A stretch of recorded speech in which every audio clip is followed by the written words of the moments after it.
Oy, mga tropa. Ay, tropa. Oy, ano? Alam nyo ba yung bahay ng lolo ko? Bakit?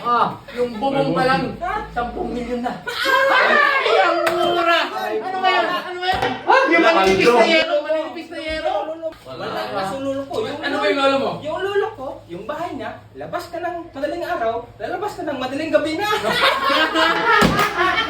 Bakit lolo mo? Wala kasi sa lolo ko. Lolo mo? Pagpasok ng umaga, wala. Linggo ka na lalabas.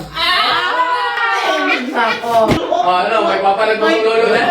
Wala yan sa lolo ko. Ano yung lolo mo? Senador yun. Sinador yung lolo mo! Tumakap ang project, plano pa lang. 100 million na. Ano yung bubong pa lang? Plano pa lang.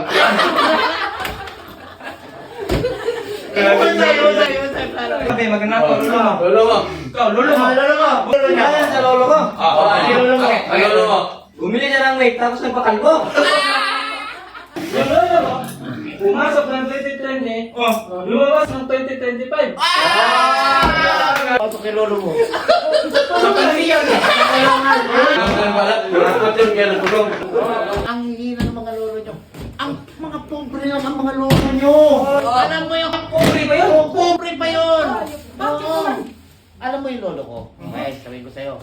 Bubong pa lang, 1 bilyon. Yung mga lolo nyo, linggo pa.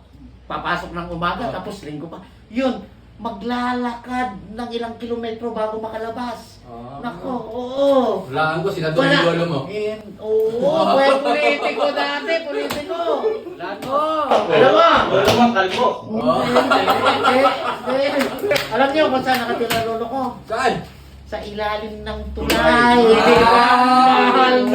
Ang mahal nung pagkagawa ng tulay na yon, di ba? Natuloy ba yung dala? Natuloy din yun, no? Plano pa lang yun. Bubong lang.